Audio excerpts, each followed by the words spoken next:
ലിപ്സ്റ്റിക്കാണ്. Ruby Organics എന്ന് പറഞ്ഞ ഒരു ബ്രാൻഡാണ് ഇത്.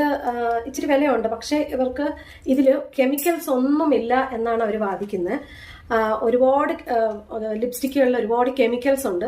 പക്ഷെ ഇത് അവര് ഈ നമ്മുടെ വിപണിയിൽ കിട്ടുന്നതിൽ ഏറ്റവും കെമിക്കൽസ് ഒട്ടും ഇല്ലാത്ത ഒരു ലിപ്സ്റ്റിക്കാണ് റൂബി ഓർഗാനിക്സിന്റെ ഇത് എന്നാണ് അവർ പറഞ്ഞിരിക്കുന്നത്. അപ്പൊ ഞാൻ ഒരുപാട് റിവ്യൂസ് എല്ലാം ഞാൻ നോക്കിയായിരുന്നു. അപ്പം അതിലും എല്ലാം അങ്ങനെ തന്നെയാണ് പറയുന്നത്. പിന്നെ ഒരുപാട് ആർട്ടിക്കിൾ വായിച്ചാലും ഒക്കെ ഇതില് കമ്പാരിറ്റീവ്ലി ബാക്കിയുള്ള ലിപ്സ്റ്റിക്കുകളിൽ നിന്നും ഇതിൽ ഒട്ടും കെമിക്കൽ ഇല്ല എന്നാണ് അവർ പറയുന്നത്. ഇത് ഞാൻ വാങ്ങിച്ച ഒരു ആപ്രിക്കോട്ട് എന്ന് പറഞ്ഞൊരു ഷെയ്ഡാണ്. ആപ്രിക്കോട്ടിന്റെ ഷെയ്ഡ് വാങ്ങിച്ച് ഒരുപാട് കളർ എടുത്തറിയിക്കത്തില്ല. അപ്പൊ നമ്മുടെയൊക്കെ ഒരു ഏജുകാർക്ക് ഇതൊരു ഈ ഭയങ്കര റെഡോ അങ്ങനെയൊന്നും ഇടുന്നതിനോട് താല്പര്യം കാണത്തില്ല. അപ്പൊ ഇത് ആപ്രിക്കോട്ട് എന്ന് പറഞ്ഞ കളറ് എല്ലാവർക്കും സ്യൂട്ടാവും. ഫെയർ സ്കിൻ ഉള്ളവർക്കും ഡാർക്ക് സ്കിൻ ഉള്ളവർക്കും പ്രായമായവർക്കും എല്ലാം സ്യൂട്ടാവുന്ന ഒരു ഷെയ്ഡാണ് ആപ്രിക്കോട്ട്.